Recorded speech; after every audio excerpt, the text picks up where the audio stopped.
안녕하세요. 오늘은 저번 시간 이어서 배분전반 및 특수장소의 공사에 대해서 알아보도록 하겠습니다. 자, 첫 번째로 이제 우리는 배전반 공사에 대해서 알아볼 건데, 이 배전반 공사는 쉽게 설명하면은 한전으로부터 공급받는 곳에서 그 공급받는 전기를 여러 곳으로 나눠지는 공사를 우리가 배전반 공사라고 본다라고 보시면 될 것 같아요. 같이 읽어보시면 배전반 공사라고 하는 거는 외부에서 공급된 전기를 각 설비로 안전하게 분배하고 전기 흐름을 제어 보호하는 배전반을 설치하거나 교체, 유지, 보수하는 작업을 우리가 배전반 공사라고 부르겠다라는 내용입니다.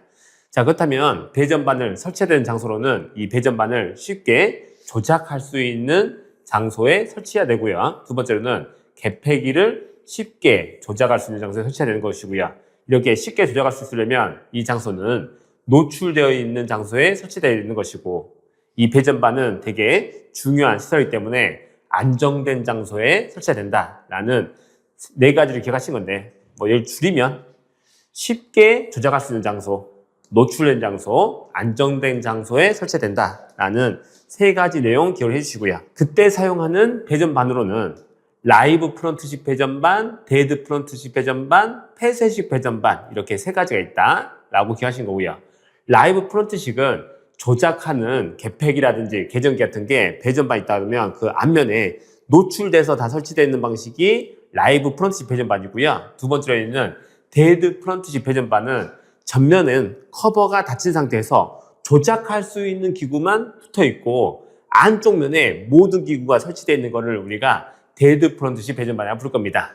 그리고 가장 중요한 세 번째인 폐쇄식 배전반 또는 큐비클형 배전반이라는 배전반이 있는데, 이거는 이렇게 철제 캐비닛 같은 곳에 개폐기라든지 차단기가 차곡차곡 들어가 있고, 얘를 이제 문을 닫으면 딱 닫혀지게끔, 그러니까 캐비닛 안에 이제 기구들이 설치되어 있는 구조를 우리가 폐쇄식 배전반 또는 큐비클형 배전반이라고 부를 겁니다. 그렇기 때문에 얘는 완전히 밀폐된 구조를 가지고 있기 때문에 감전이라든지 그런 위험이 많이 적어지고요. 그리고 차곡차곡 들어가기 때문에 점유 면적이 작고 증설 보수가 쉬워가지고 빌딩이라든지 공장 등에 많이 사용되는 것을 우리가 폐쇄식 배전반, 큐비클형 배전반이라고 부를 것이고요. 우리가 가장 많이 쓰고 있는 것은 이 폐쇄식 배전반이기 때문에 배전반에서 많이 물어본다고 한다면 답은 거의 대부분 폐쇄식 배전반이나 큐비클형 배전반이 되겠다라고 기본적으로 기억해 두시면 좋을 것 같습니다. 자, 그 다음으로는 변압기, 배전반 등의 이역거리예요. 자, 배전반에 있는 여러 가지 차단기라든지 개폐기를 조작하려면 앞면과 옆면과 뒷면이 충분히 이격이 돼 있어야겠죠. 그래서 앞면과 이격거리는 고압이나 저압인 경우에는 1.5m 이상으로 해야 된다라는 거는 꼭 기억하셔야 되는 내용입니다. 나머지는 조금 덜 외운다 하더라도 시험에 나오는 빈도수가 굉장히 높기 때문에 배전반의 앞면의 이격거리는 고압하고 저압은 1.5m 이상으로 해줘야 된다는 건 꼭 기억해 주시고, 여유가 되시면 뒷면하고 이격거리는 0.6m, 옆면과 상호 간의 이격거리는 1.2m 이상 이격시켜야 된다는 내용이고요. 만약에 이때 사용하는 배전반이 특고압 배전반을 한다면 얘는 앞면은 1.7m, 뒷면은 0.8m, 옆면, 상호간은 1.4m, 한마디로 플러스 0.2m 되는 거죠. 고압하고 저압보다 이런 식으로 구성이 되어 있다라는 거 정도 이해하시고요. 변압기 등은 앞면은 0.6, 뒷면 0.6, 옆면은 1.2m 정도가 되더라라는 것도 추가적으로 보신 건데, 우리한테 가장 중요한 거는 이 앞면과의 이격거리다라는 거 꼭 기억해 주시면 좋을 것 같습니다. 자, 그 다음에 우리가 사용하고 있는 변압기는 어떤 걸 이용해서 절연시켜주냐에 따라서 이름이 세 가지 나눠질 건데요. 만약에 절연유를 사용하는 변압기를 우리가 기름 U자를 써서 유입형 변압기라고 부를 것이고요. 두 번째로는 에폭시 수지를 사용해서 절연시켜주는 변압기를 우리가 몰드형 변압기라고 부를 겁니다. 마지막으로 공기라든지 고체 절연제를 이용해서 절연하는 방법이 있어요. 주로는 유리섬유를 이용해서 절연하는 경우가 있는데, 이렇게 하는 변압기를 우리가 건식형 변압기라고 부르더라. 이렇게 세 가지 종류에 대해서 구분을 해주시고요. 그렇다면 그때 사용하는 절연물의 최고 호용온도에 따라서 이 변압기의 종이 Y종, A종, E종, B종, F종, H종으로 나눠질 것이고, 그때 Y종은 최고 호용온도가 90도, A종은 105도, E형은 120도, B형은 130도, F형은 155도, H형은 180도로 구성되어 있다라고 외우셔도 되는데, 빈도수는 좀 낮기 때문에 외우기 어려우시다면 그냥 패스하셔도 좋을 것 같습니다. 자, 그 다음으로는 변압기의 용량을 계산할 건데요. 변압기의 용량을 계산하기 위해서 우리가 쓰는 율들은 수용률, 부등률, 부하율 이런 것들을 고려해가지고 우리가 변압기의 용량을 계산할 겁니다. 자, 수용률이 크면 클수록 변압기 용량은 커져야 되기 때문에 수용률은 작을수록 좋아요. 그래서 수용률이 높은 거는 그렇게 좋다고 볼 수는 없습니다. 자, 이 수용률이라는 건 뭘 의미하냐면, 만약에 우리가 집에서 전기를 사용한다면 우리가 이쪽에 있는 변압기에서 전기를 보내줘야 되겠죠. 그럼 만약에 이쪽에 있는 전기 기기구가 우리 집에 있는 전체 전기기구와 합쳐서 10kV 암페어 정도의 용량의 전기기구가 전체 있다고 볼게요. 그러면 이 10kV 암페어 전기기구를 사용하려면 이때 변압기 용량도 10kV 암페어보다 더 큰 용량을 가지고 있어야 되겠죠. 근데 중요한 거는 우리가 집에 있는 모든 전기 기기구를 동시간대에 같이 쓰는 경우가 없기 때문에 시간대별로 이제 확인을 했을 때 최대로 사용하고 있는 양이 만약에 7kV 암페어라고 한다면 이때 변압기는 10kV 암페어 정도의 용량을 가지고 있을 필요가 없고 7kV 암페어 정도의 용량만 가지고 있어도 충분히 전력 공급이 가능하겠죠. 그에 따른 비율을 계산하는 게 바로 수용률입니다. 장소라든지 어떤 시설에 따라서 수용률을 정해놔가지고 거기에 사용하는 용량보다 더 적게 사용할 거니까 그때 변압기 용량을 적게 쓰자라는 내용이에요. 중요한 계산 방법은, 수용률 계산 방법은 수용 설비 용량, 한마디로 우리 집에 있는 전체 설비 용량 중에서 동시간대에 가장 많이 쓰고 있는 용량, 최대 수용 전력의 비를 우리가 수용률이라고 부르겠다라는 정의 정도 기억하시고요. 두 번째로는 부등률입니다. 개별 부하들이 동시에 작동하지 않는 정도를 나타내는 개수로서 값이 클수록 설비를 더 효율적으로 운영할 수 있다는 것을 의미하고 있는 것들이에요.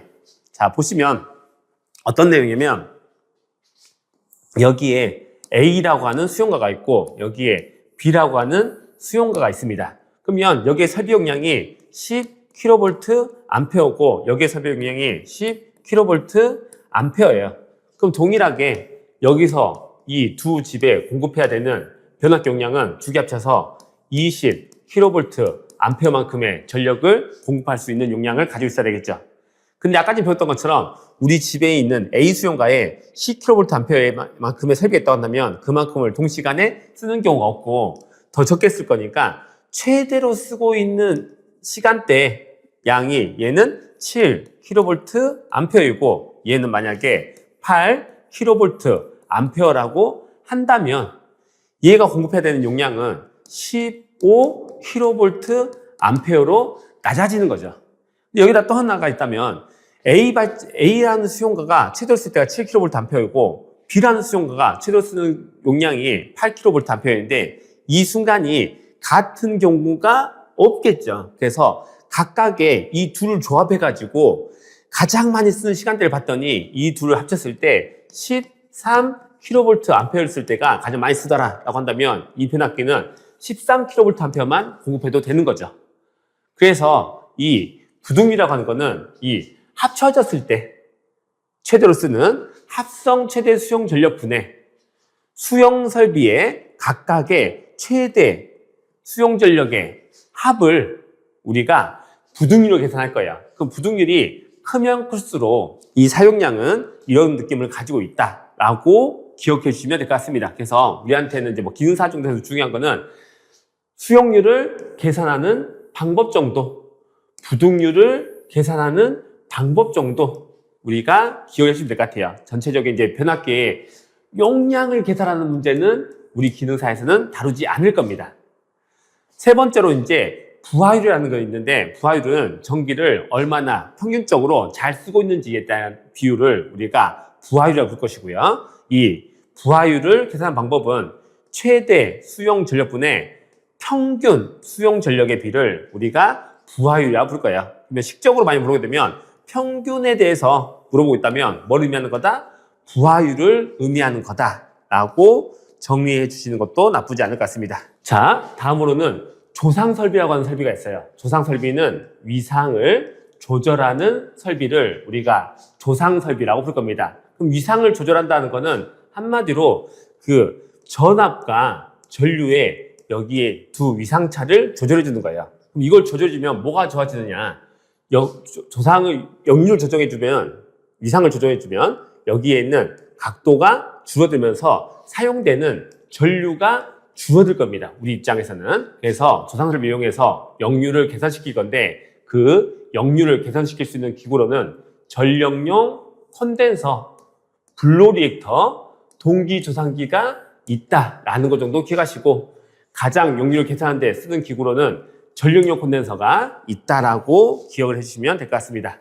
그렇다면 역률 개선을 필요한 이유는 무엇인가라는 겁니다. 역률을 계산하지 않으면 전류는 아직 큰 상태겠죠. 전류가 커지면 전류의 제곱 곱하기 R로 구하는 전력 손실값이 커지겠죠. 전류 곱하기 권선의 저항값으로 구하는 전압강압값도 커지겠죠. 전압강압값이 커지기 때문에 전압 사용량이 많아지니까 전기 설비 용량이 증가할 것이고, 전력 손실이 큰 만큼 전기 요금이 증가하고, 전력 손실만큼 동손이 증가하겠죠. 그러면 이런 걸 없애기 위해서 우리는 뭘 이용해서? 전력용 콘덴서를 이용해서 역률을 개선을 하게 되면 반대로 전력 손실은 작아지고 전압 강화도 작아지고 전기 설비 용량도 낮출 수 있고 전기요금도 감소하고 동선도 감소하니까 역률 개선이 하면 이렇게 좋아지더라라고 우리는 기억해 주시면 될 것 같아요. 그리고 이 조상설비라고 하는 거는 역률을 개선하는 건데, 그러니까 위상을 조절하는 건데, 얘는 위상을 조절하기 위해서는 무효 전력을 조정하는 게 조상설비다라고 하나 더 기억해 주시면 좋을 것 같습니다. 자, 그렇다면 이 역률을 개선할 수 있는 콘덴서를 설치할 건데요. 이때 콘덴서 설치하는 방법에는 수전단 모선에 공도구 설치하는 방법이 있고, 부하말단에 개별적으로 분산 설치하는 경우도 있고 또 다른 경우도 있는데, 우리가 콘덴서를 설치하는 방식 중에서 가장 좋은 방법은 부하말단에 개별적으로 분산해서 설치하는 경우가 역률 개선 효과가 가장 크다라고 기억을 해주시면 될 것 같습니다. 자, 세 번째로 분전반 공사예요. 자, 분전반 공사는 아까 전에 설명드렸던 배전반의 공사에 더 하위 개념을 생각하시면 될 것 같습니다. 배전반에서 분배해준 전기를 받아가지고 분전반이 받아서 다시 분전반이 다른 곳으로 나눠줄 역할을 하는 거예요. 이게 분전반이라고 보시면 될 것 같고, 그래서 구성은 거의 비슷한 건데, 첫 번째 기억하실 거는 분전반의 시설 원칙입니다. 분전반이 하는 거는 분전반의 이면에다가는 배선이라든지 기구 배치를 하면 안 된다는 내용이에요. 분전반이라고 하는 이런 철판이라든지 합성수제판이 있다면 모든 기계구나 선을 앞면에다 설치해야 되는 것이고, 이 기구의 뒷면에다 설치하면 된다 안 된다? 안 된다. 이면이라는 거는 뒷면입니다. 만약 이때 사용하는 분전반을 난연성 합성수로 제작하는 것을 한다면 두께가 1.5mm 이상의 것을 써야 되는 것이고요. 만약에 강판재의 것을 쓰고 있다면 두께가 1.2mm 이상을 써야 된다는 내용도 있고, 그 다음으로 이렇게 판이 있으면 그 함이 이만큼이 있을 거예요. 그 케이스 함이. 그렇다면 이 분전반 판의 여기 겉에 이 부분을 우리가 거터라고 볼까요? 거터. 그러면 이 거터의 폭은 전선이 다 이쪽으로 지나갔거든요. 그렇기 때문에 전선의 굵기에 적합하도록 충분한 여유를 두어서 설치해야 되는 것이고요.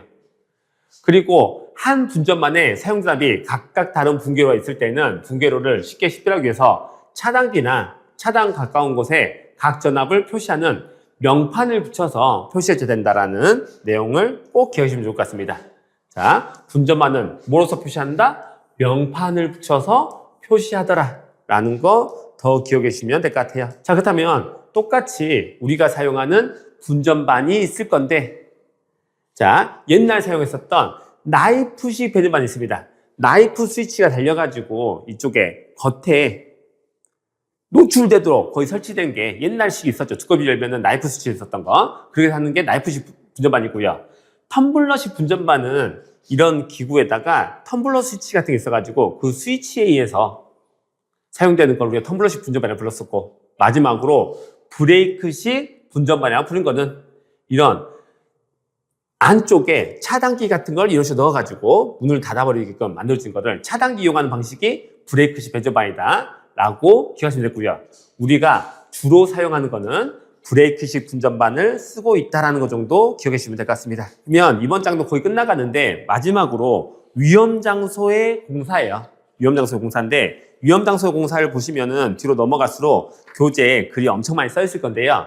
우리가 이 위험장소의 공사에서 시험 문제로 나오는 유형 자체가 이러이러한 장소에서 사용할 수 있는 공사 방법은, 또는 사용할 수 없는 공사 방법은, 이런 식으로 물어볼 겁니다. 물어본 문제이기 때문에 우리가 배웠던 여러 관공사 방법을 순위별로 놔둘 거예요. 자주 쓰는 순위별로. 그래서 첫 번째로는 케이블 공사가 있고요. 두 번째로는 금속관 공사가 있습니다. 세 번째로는 합성 수지관 공사가 있고, 네 번째로는 가요 전선관 공사가 있어요. 그 다음으로는 애자 사용 공사가 있고, 그 다음으로는 턱트 공사, 그 다음으로는 몰드 공사가 있다라고 기억해 주시면 될 것 같아요. 자, 덕트 공사는 두 개 나눠질 건데, 우리가 배웠던 금속 덕트라든지 버스 덕트 같이 이름이 두 글자짜리 덕트들이 있고요. 플로어 덕트라든지 셀로 덕트 같이, 셀로 덕트 라이팅 덕트 여러 가지 있죠. 이런 식으로 이름이 세 글자짜리 덕트들이 있는데, 순위는 두 글자짜리 이름을 가진 게 더 높고 세 글자가 더 낫다라고 기억해 주시는 것도 좋을 것 같아요. 그래서 위로 가면 갈수록 사용할 수 있는 공사 방법이고, 아래로 가면 갈수록 사용할 수 없는 공사 방법이다 라고 기억하셔가지고 푸는 문제가 굉장히 많기 때문에 이 순위를 꼭 기억하시면 좋을 것 같습니다. 케이블 공사, 금속관 공사, 합성 수지관 공사, 가요전선관 공사, 애자사용 공사, 덕트 공사, 몰드 공사가 있다라는 것 정도 가볍게 기억하시고, 그 외로 나오는 문제들을 보게 되면, 자, 박강전선관 이상을 하면서 관상호나 관과 박스, 기타, 부속포의 조석은 몇 턱 이상의 조임으로 해야 된다? 5턱 이상의 나사 조임으로 시설해야 된다 라는 것 정도 추가적으로 기억해 주시고, 우리가 사용하는 이런 위험 장소의 공사에서는 이런 식으로 가연성 분진이 있는 공사에서는 이런 콘센트라든지 콘센트, 플러 같은 거는 있으면 안 되고, 있더라도 분진, 방폭형 이런 방진 구조를 가지고 있어야 된다라는 거 기억을 해주시고요. 자, 그 다음에 넘어가서 보시면은 다 우리가 배웠던 것들이고, 추가적으로 더 기억하실 내용 같은 거 있다 보면은, 자, 여기에 있는 6번 개폐기 및 과전율 차단기에서 화약고, 인입구까지 배선은 케이블을 사용하고 또한 반드시 지중해 시설할 것이라는 내용이 있습니다. 만약에 이러한 화약고가 있다고 한다면 이때 이 안에도 개폐기라든지 스위치 같은 게 설치되어 있으면 화약고에 불꽃이 튀면서 문제 생길 수 있겠죠. 그렇기 때문에 이쪽에 전기 때문에 이렇게 들어서 있다면 그것은 어떻게? 지중으로 뭘 이용해서? 케이블을 이용해서 실어야 된다는 거고, 어디까지? 여기에 있는 차단기까지 이렇게 시설되어 있어야 된다는 내용이 있더라 라는 거 기억하십니다. 위험장소 어떻게 한다고요? 케이블을 이용해서 어떻게? 지중으로 시설하더라 라는 거 추가적으로 기억을 해주시고요.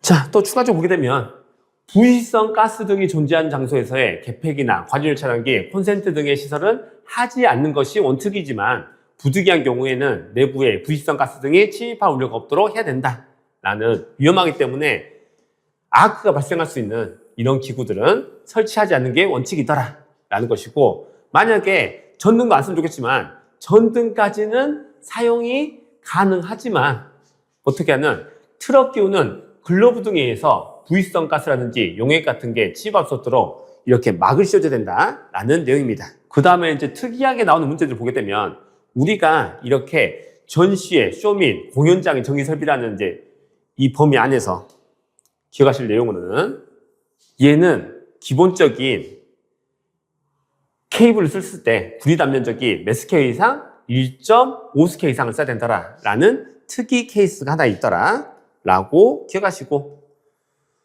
두 번째로는 터널, 갱도, 기타 이하 유사한 장소 시설에서는 애자 사용 공사를 하는 경우에 노면상 2.5m 이상의 높이에 실어야 된다라는 거 정도 기억하시고, 그 다음에 저압, 5개 조명 시설에서는 애자 사용 공사할 경우에는 몇 미터? 1.8m 이상을 해야 된다라는 것이고, 진열장 안의 배송 공사에서는 몇 스퀘어? 0.75스퀘어 이상인 코드라든지 캐터액 케이블을 사용해야 된다라는 내용도 있더라라고 기억하신 거고요.